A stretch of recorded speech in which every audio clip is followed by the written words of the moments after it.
Contrairement à d'habitude où je parle pendant 1 heure et je fais de longues digressions et je perds tout le monde, on va ce soir travailler. Enfin, vous allez travailler, moi je vais rien faire. Parce qu'en fait, finalement, on ne peut apprendre que par la pratique, l'écriture créative. Et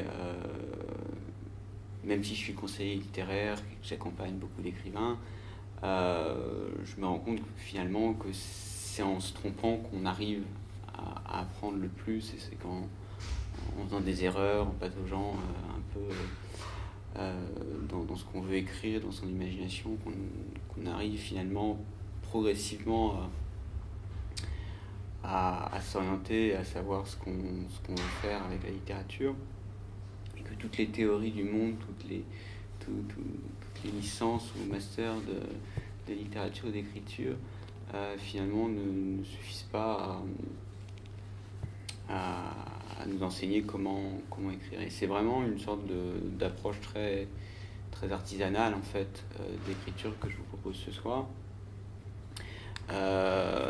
Donc j'ai inventé une règle avant de venir qui s'appelle la règle des 3 P, pratiquer, pratiquer, pratiquer. Et c'est un peu le sujet de la soirée, c'est comment faire quand on veut écrire, a priori qu'on est intéressé par la littérature, par la lecture, quand on lit des textes qui nous plaisent, par émulation, on se dit tiens, c'est ça que j'aimerais faire. Comment on passe de cette envie d'écrire à véritablement écrire et écrire de bons textes. Et comment faire entre cette envie et le résultat final qui est une œuvre ou un livre, comment surmonter les doutes qu'on peut avoir en cours de route, parce que forcément la première tentative ne sera pas forcément la bonne, on fera pas mal d'erreurs, mais c'est en faisant des erreurs qu'on apprend.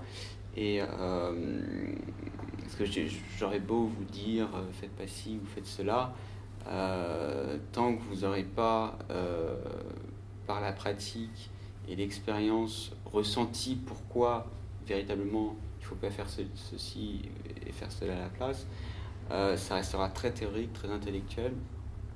Et au contraire, en fait, le but de la pratique, c'est d'obtenir des réflexes, en fait.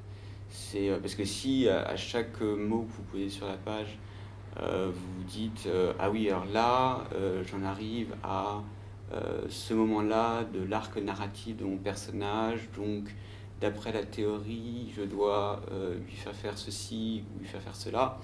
Forcément, la réflexion, la place que prend la réflexion dans votre cerveau vous empêche de ressentir vraiment le personnage et faire en sorte de restituer ses réactions de manière plausible et naturelle. Et c'est un peu le même processus qui se passe pour plein d'autres activités. Mettons, quand on prend la parole en public, si on essaye de se dire alors là, qu'est-ce que je devais dire d'après mon plan parfait que j'ai préparé tout à l'heure, ben forcément vous allez perdre le fil, vous allez commencer à stresser, et ce sera beaucoup moins naturel et spontané que si vous essayez d'improviser à moitié ce que vous dites, comme je suis en train de le faire. Comme je disais, ce qu'on va faire ce soir, c'est on va essayer de partir d'une proposition d'histoire et voir quel type d'histoire, de personnage, de péripéties on peut dérouler, et ensuite je vous laisse réfléchir de votre côté, écrire quelque chose.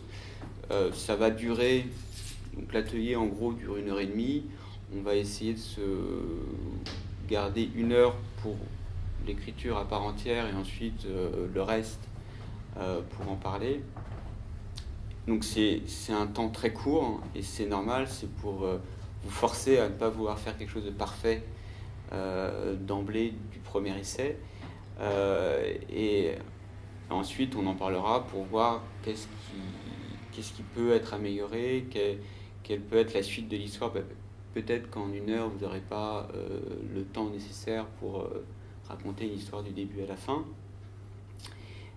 pointer éventuellement des petits problèmes de style, etc. etc. Donc, le point de départ de l'atelier, ça va être une citation de Julien Gracq que j'ai trouvé dans ce recueil de textes qui s'appelle Préférence. Le texte dont c'est tiré s'appelle Les yeux bien ouverts. Et la phrase qui m'a interpellé quand je l'ai lu est la suivante.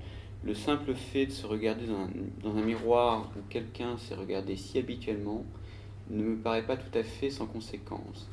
Parce qu'en fait, je replace un peu la phrase en contexte, c'est un texte, en fait, c'est un texte radiophonique où on lui pose des questions sur son imaginaire, sur son esthétique littéraire, et à un moment, il aborde une sorte d'image fixe qu'il a en lui, qui est l'image de la chambre vide, non pas la chambre interdite, abandonnée, mais la chambre, je vais vous lire la phrase, ce sera plus simple,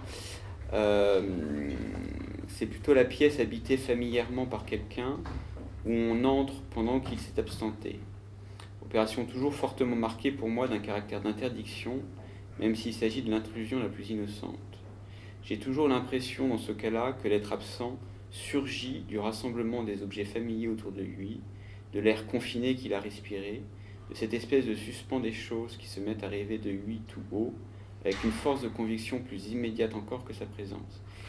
Et voilà, ces quelques phrases, pour moi, évoquent tout de suite ou quasi immédiatement la possibilité d'un conte fantastique où quelqu'un rentre dans une chambre ou dans une pièce en l'absence de son occupant traditionnel ou habituel, et par la présence des objets de la vie quotidienne de ce personnage absent, progressivement on peut imaginer le retour de la présence de cette personne. D'autant plus si la personne est morte. Par exemple, suite à un héritage, suite à un déménagement, suite à un contexte que je vous laisserai imaginer plus précisément, le protagoniste de votre histoire va rentrer dans une habitation, un appartement, une maison, où il y a une pièce qui contient comme ça les résidus d'une vie à travers des objets, notamment un miroir, mais vous pouvez un peu agrandir le jeu et pas forcément partir de cet élément-là, mais le miroir est un objet assez traditionnel en littérature fantastique, parce que voilà, il y a c'est le symbole parfait de la dualité, du double qui hante quelqu'un. Et je pense qu'on peut imaginer une histoire assez intéressante avec peu d'éléments autour de cette prémisse de départ.